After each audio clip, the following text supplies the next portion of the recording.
magluluto po muna tayo ng noodles sa spaghetti natin. Yan, maglalagay tayo ng asin. Tapos, oil. Para hindi magdikit-dikit yung noodles. Since, ano na po, kumukulo na po yung tubig,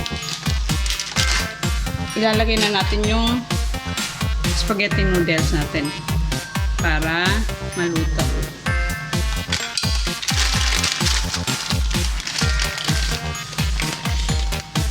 Ayan.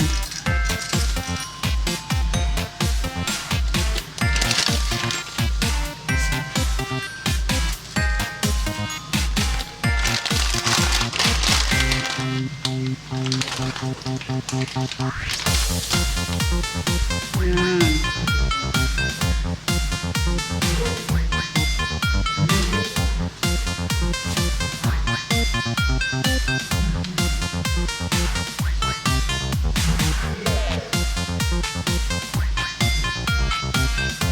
Okay.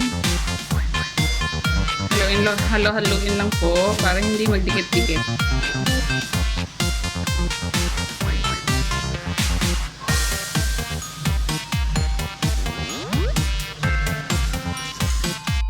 Hello po! Magandang araw po! Ngayon po magluluto tayo ng spaghetti ng sauce a la Jollibee. Ito po yung mga sangkap na gagamitin natin.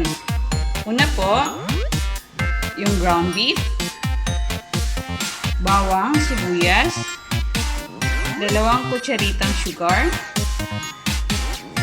cheese, maglalagay din po tayo ng basil leaves. Yan, konti lang po lalagay natin. Tapos ito po paminta.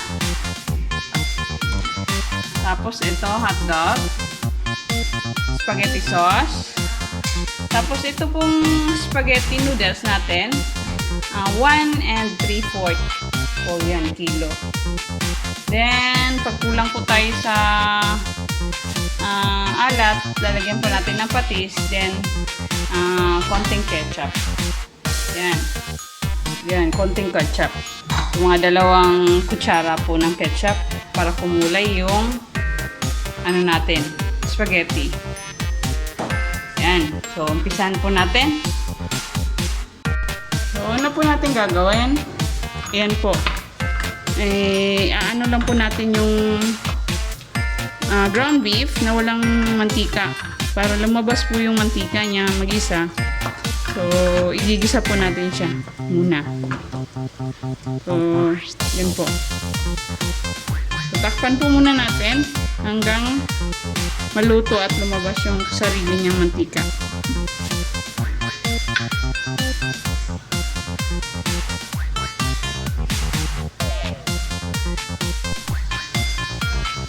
Ayan po.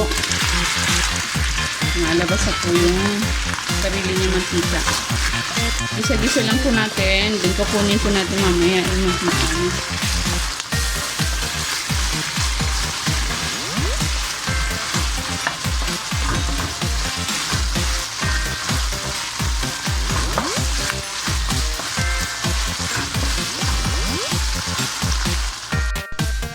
So yan po. Lumabas na po yung sarili niyang mantika. Then kukunin po natin yan. I-low fire po muna natin. Kunin natin yan. Lalagay natin sa ibang lalagyan. Para hindi po mamantika yung ano natin, spaghetti.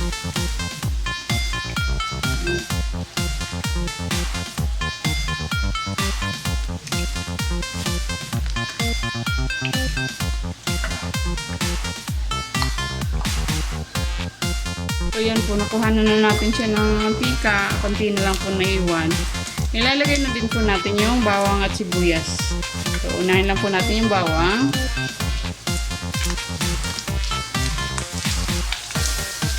So dami po natin nakuha ng mantika. Ito po. Dami. Then lalagay na din po natin yung sibuyas or nag-brown yung bawang.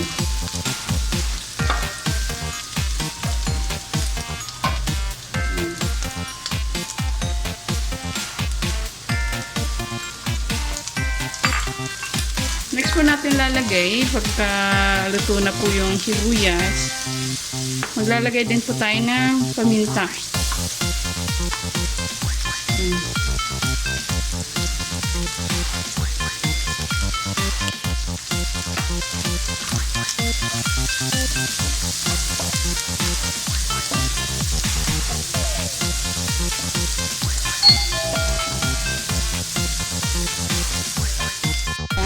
So, medyo luto na po yung sibuyas. Naglalagay na din po tayo ng hotdog.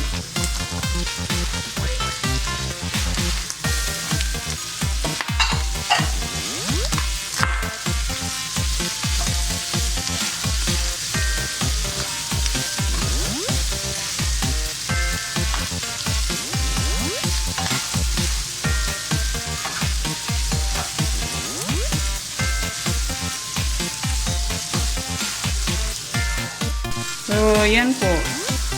Matapos po, ilagay na po natin yung tomato sauce. Yan.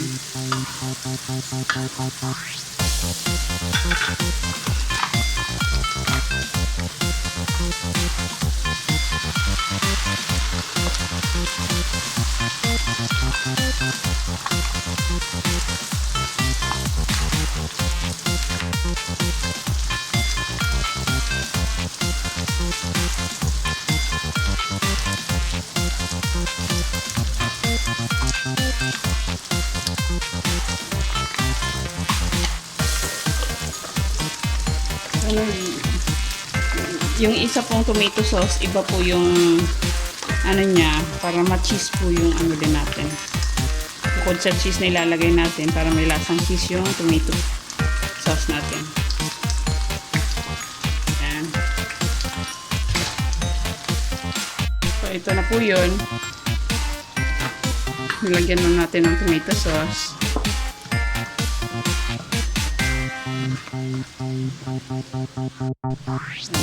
So, ito na po yun. Nilagyan na po natin ng spaghetti sauce.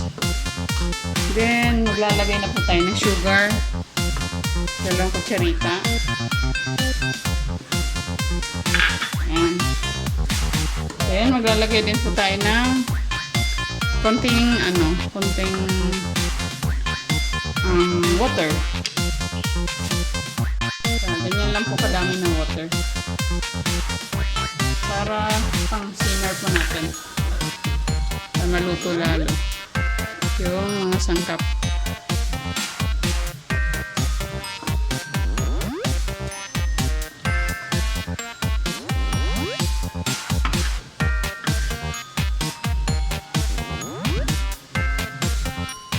So, after 15 minutes po, ayan, nag-simmer na siya. Dagdagan na lang po natin ng konting ketchup.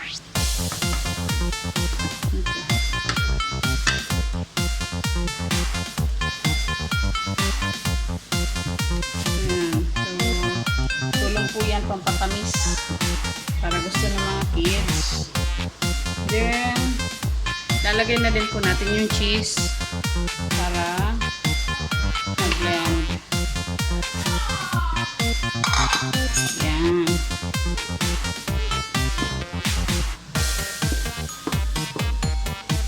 So, tikman na po natin.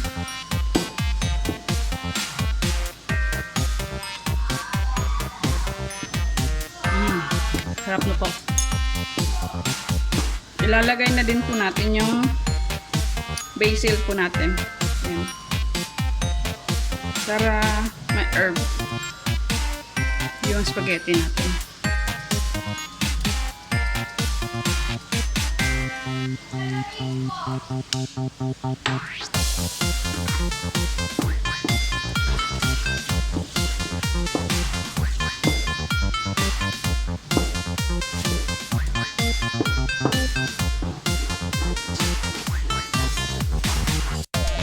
Ayan po.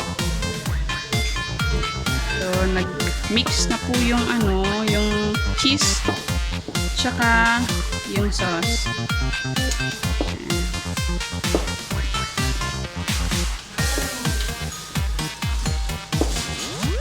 sarap to. Sarap po nito. Kasi sa sobrang dami ng cheese natin na nilagay. Sarap nga. So, hindi na tayo maglalagay ng patis. Kasi tama na po yung lasa niya dahil medyo maalat na po yung cheese na nilagay natin.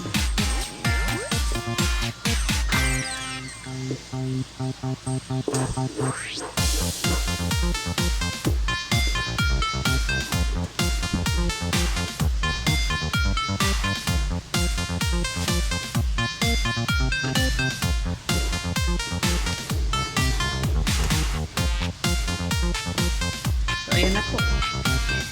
Pwede na tayong kumain. So, try po natin.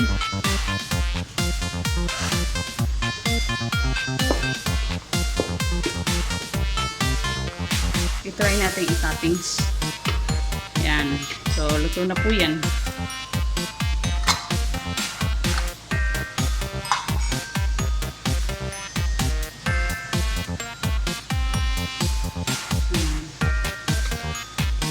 Cheesy spaghetti sauce ala Jollibee. Yan po. So, try po natin.